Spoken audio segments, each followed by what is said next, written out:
And I was trying to think about the best way to get into it. And I suppose maybe the best way to start talking about the Spanish style gin tonic is to talk about the gin tonic, maybe the history of the drink more generally, or going back further in time. So is that something that you can do to kind of ease us into this subject?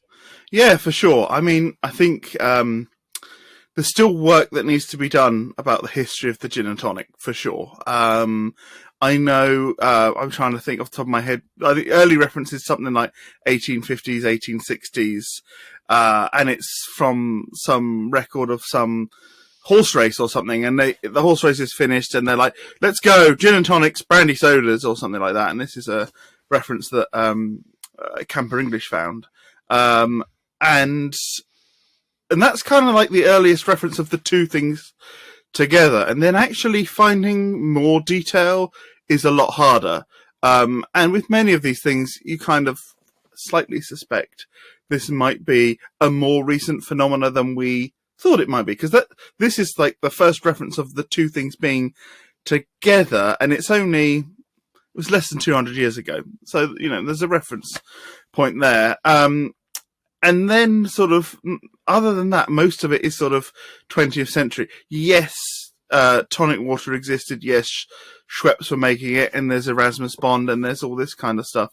But actually, like, people specifically talking about gin and tonic together is rarer than you would expect. Sometimes you hear people refer to gin with a grain of quinine in it, which I think is, at this point, you could turn. So quinine comes from the cinchona bark. It's used to treat, in a way, it's used to treat malaria. That could be a whole separate thing. Anyway, but that's really, that's why this bark was so valuable. And then essentially, the quinine that is the thing that you want. You can extract it. You can make a sulfide out of the bark, and you have these crystals. And basically, it's one crystal into a bottle of tonic water will give you the rough sort of dose. And it's very bitter.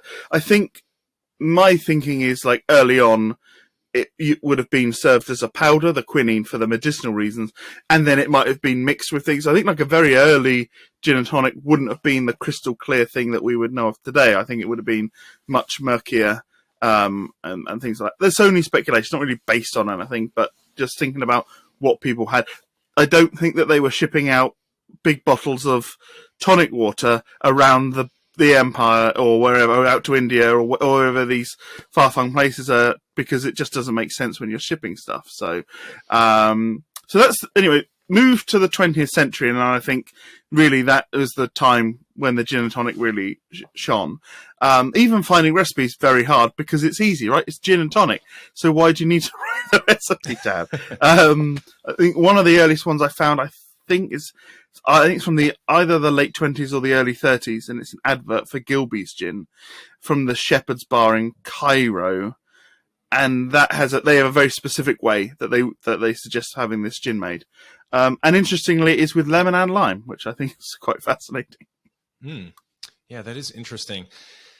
I appreciate the point about logistics here, right? Because when you come across historical references to some of these cocktails, sometimes it's easy to romanticize them and to, take our tinted lens, whatever tone your tint of the lens is, and imagine yourself back. Imagine a harp being played, and there's time travel mentally, and you go back to the golden age of the cocktail, and it's tempting to imagine some of these things without dealing with, like, all right, well, how are we going to ship this much medicine halfway across the world? Yeah. And the answer is almost definitely in the most condensed, light form possible. And then when it gets to its final destination, it becomes dressed up. And that's when we have the opportunities to imagine things like, the gin tonic or punches and grogs and things like that in the golden age of sailing. And it kind of strikes me, because I was trying, when thinking about the gin and tonic, I was trying to think of other cocktails like it.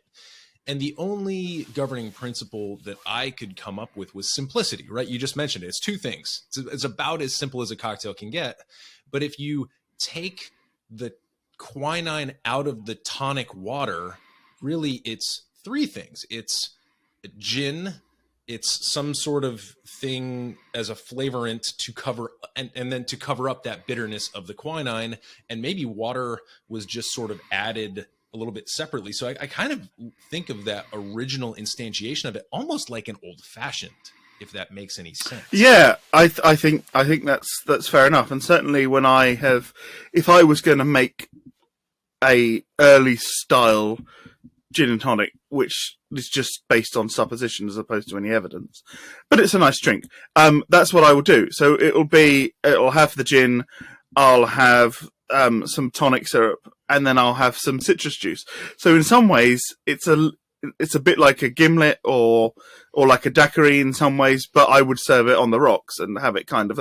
But I mean, of course, they wouldn't have had it on ice there because they wouldn't have had it. Very occasionally, they might have had ice, but generally they wouldn't have had ice. So you've also kind of got to think about that. If you're lucky, maybe you could find an unpolluted, cool stream to add your water to it.